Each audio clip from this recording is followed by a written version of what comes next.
मनुष्य का मन बहुत ही चंचल होता है और इसीलिए मन में कई तरह के विचार उत्पन्न होते हैं। क्षण भर में ही व्यक्ति का मन कई चीजों को सोचने लगता है। इसीलिए तो कहा जाता है कि मन को काबू करना आसान नहीं, लेकिन गौतम बुद्ध मन को नियंत्रित करने के आयामों के बारे में भी बता चुके हैं।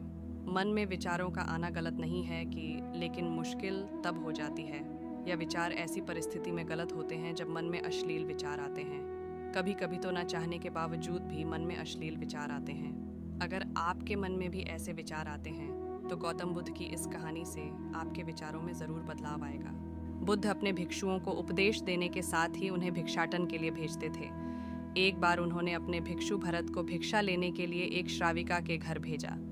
भरत पूरे रास्ते मन में यह सोचते हुए श्राविका के पास गया कि आखिर आज भिक्षा में क्या भोजन खाने को मिलेगा, क्योंकि भरत चंद्रवंश के राजकुमार थे और बुद्ध के सानिध्य भिक्षु के रूप में दीक्षित हुए थे।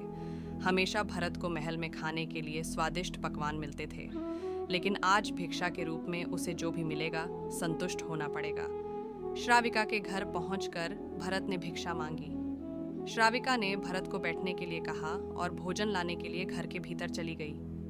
इधर भरत फिर से अपने प्रिय भोजन के बारे में सोचने लगे और जैसे ही श्राविका भोजन लेकर आई तो भरत अचंभित रह गए। भरत ने देखा कि श्राविका ने उनके लिए उनके पसंदीदा पकवान परोसे हैं और अपने प्रिय भोजन को देखकर वह खुश हो गए। भोजन ग्रहण करते हुए भी भरत सोच रहे थे कि महल में तो उन्हें भोजन के बाद विश्राम करने की आदत है, लेकिन आज उन्हें भोजन के बाद वापस तेज धूप में चलकर आश्रम जाना होगा। लेकिन भोजन के बाद श्राविका ने भरत को कुछ समय के लिए विश्राम करने का आग्रह किया। भरत फिर से खुश हुए कि आखिर आज उनके मन की सारी इच्छाएं कैसी पूरी हो रही हैं। इसके बाद भरत कुछ देर विश्राम करने लगे, लेकिन विश्राम करते हुए भी लेटे लेटे वह सोचने लगे कि आज तो मुझे भोजन के बाद विश्राम करने को मिल गया, लेकिन ऐसा रोज रोज नहीं होगा।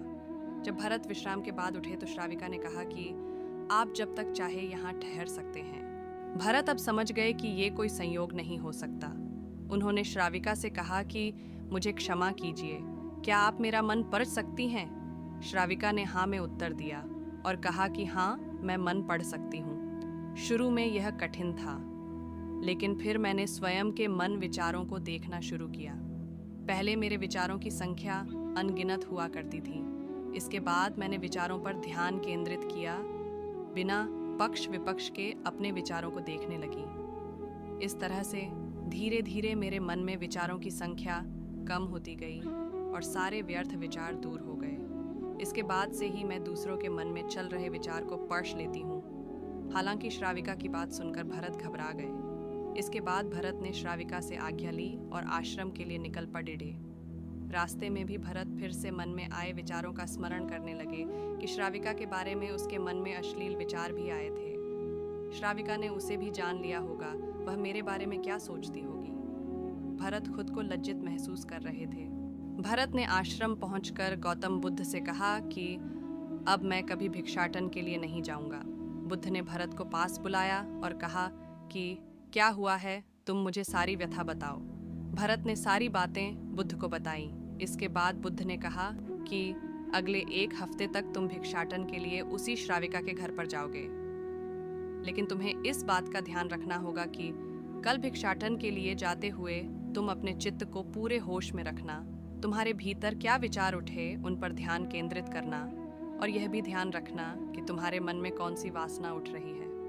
तुम कल इन सभी चीज़ों को ध्यान में रखकर जाना और इसके बाद मुझे वापस आकर बताना। अगले दिन भरत भिक्षाटन के लिए गए। बुद्ध के बताए अनुसार वह पूरे रास्ते अपने होश को जागृत रखते हुए चल रहे थे। जब श्राविका का घर आया तो भरत ने भिक्षा मांगी। उसके भीतर कोई वासना नहीं थी और न ही कोई विचार उत्पन्न हो रहे थे, क्योंकि उसने अपने मन को पूरी तरह जागृत रखा था। भरत ने भिक्षा ली और आश्रम चला गया। भरत ने बुद्ध को प्रणाम किया और कहा कि आज उसे जिस आनंद की अनुभूति हुई वह पहले कभी नहीं हुई। आज के वीडियो में वक्त इतना ही। वीडियो को लाइक कर दो और चैनल को अभी तक सब्सक्राइब नहीं किया तो सब्सक्राइब कर दो। कमेंट करके बताना है कहानी आपको कैसी लगी।